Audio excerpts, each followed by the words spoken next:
สวัสดีทุกค่ะมื่อนี้พ่อข้าจะมารีวิวเครื่องให้เบิ่งนี่เครื่องเข้ามาใหม่ก็มาฮอดมื่อนี้ตอนแรกตอนสวย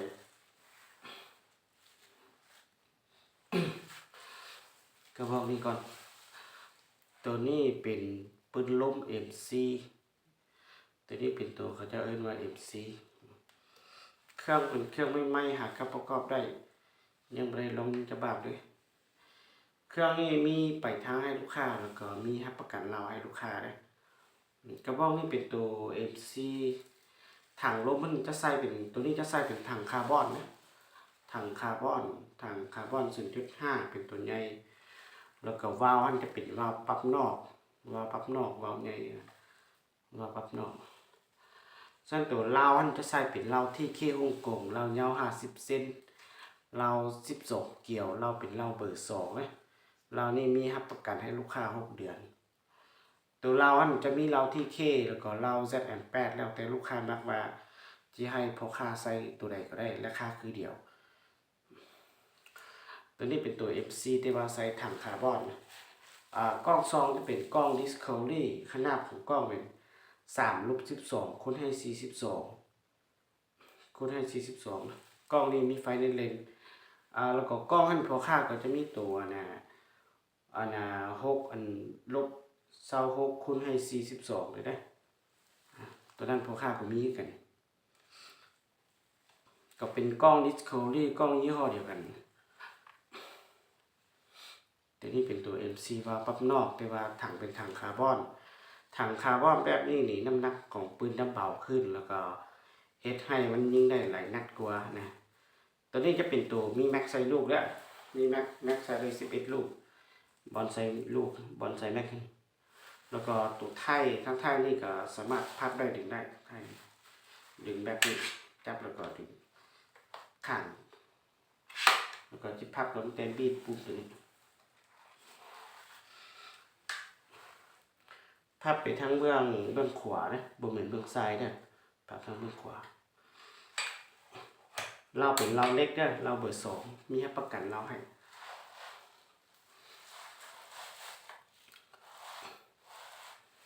ต่อไปจะเป็นตัว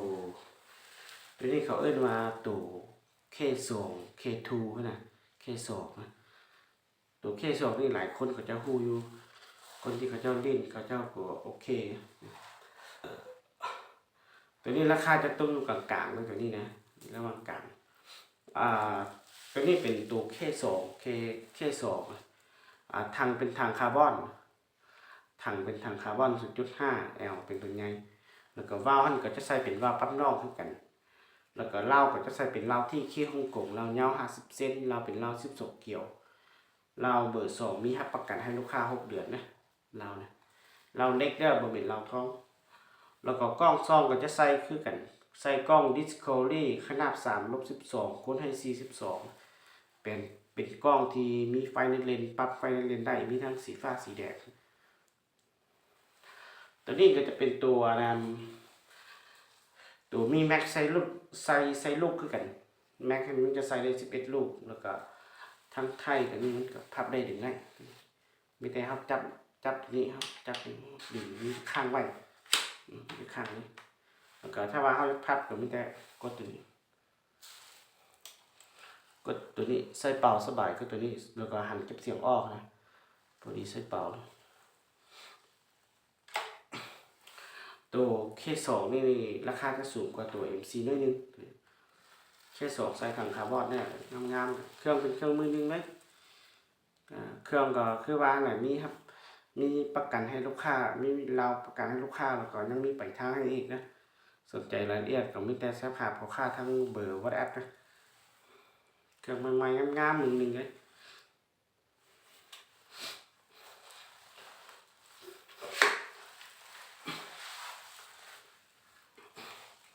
ต่อไป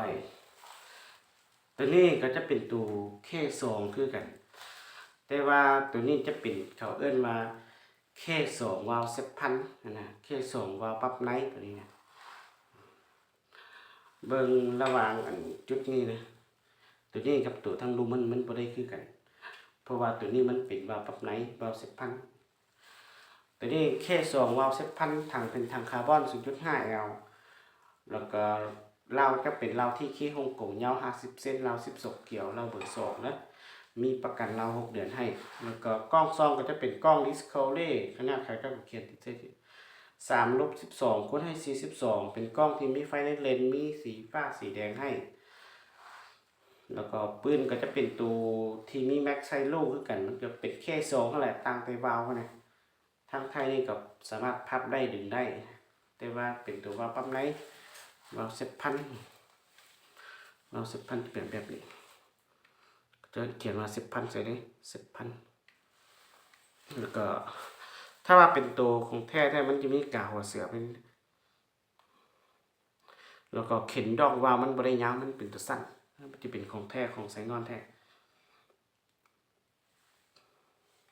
ถังคาร์บอน 0.5 นะตัวนี้นะ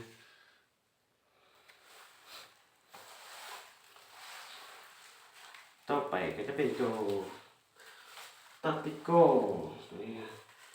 ตัวนี้คักสุดแหละตัวนี้นะ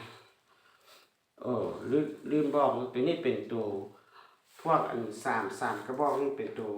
เป็นตัวนะปี2025ส่วนตัวนี้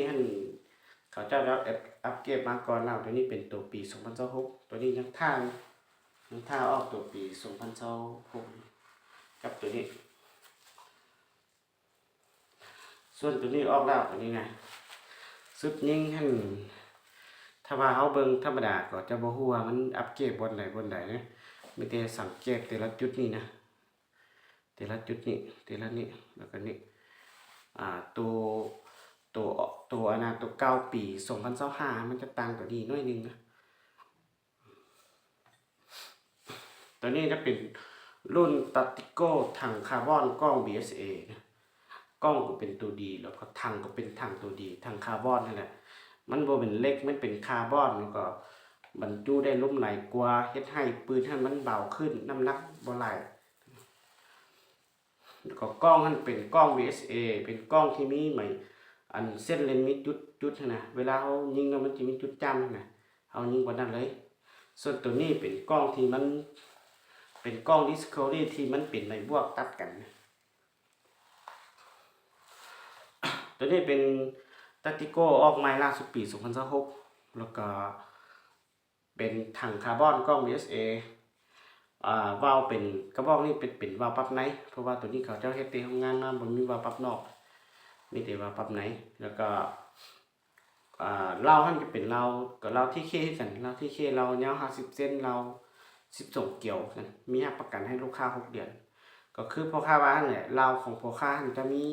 ที่เคฮ่องกงแล้วก็ ZN8 แล้วแต่ลูกค้ามากกว่าจะเอารุ่นใดแต่ว่าทั้งสองเรานี่บ่ว่าจะเป็นเราที่เคหรือว่าเรา ZN8 ก็มีประกันให้ลูกค้าส่วนกล้องมันจะเป็นกล้อง BSA กล้อง BSA USA ได้ตัวนี้นะกล้อง BSA ขนาดของกล้องเป็น C-14 คูณให้ C14 นะเป็นกล้องที่ขนาดสูงนะก็จะเขียนติดใส่ทั้งทีเลยแต่ว่าบ่เห็นแจ้งเลยแล้วก็ตัวนี้น้ำหนักจะเบากว่าตัว3กระบอกนี้นะตัวนี้น้ำหนักของปืนจะเบากว่าแล้วก็เบิ่งก็มันก็งามกว่ามันก็แม่นไกลกว่าแหละแต่ว่าราคาก็จะแพงกว่าเบิ่งก็จะมักกระบอกนี้กว่าแต่ว่าเฮามีน้อยก็เฮาใส่ตัวธรรมดาก่อนก็ได้เนาะตัวนี้ก็บ่แม่นว่ามันใส่บ่ได้มันใส่ได้คือกันเนี่ยแต่ตัวนี้ก็มีแม็กใส่ลูกคือกันแม็กก็ใส่ได้11ลูกแล้วก็ทางไทยนี่ก็สามารถพับได้ดึงได้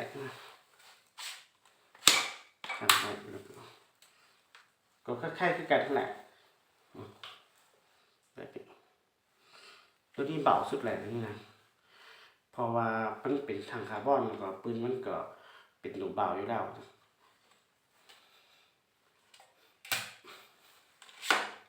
เครื่องเป็นเครื่องใหม่ๆเด้อก็ประกอบได้ถ้าว่าลูกค้าอยากได้ตู้ใหม่กว่านี้เอาไปประกอบเองก่อนนี้แต่ถ้าว่าลูกค้าสนใจรายละเอียดเป็นอย่างก็สอบถามพ่อค้าทาง WhatsApp ได้นะบ่ว่าจะเป็นลูกปืนเป็นอย่างก็กล้องสู้อะไรเป็นอย่างก็สอบถามได้พ่อค้ามีคันแนะนำแล้วก็บอกรายละเอียดให้ลูกค้า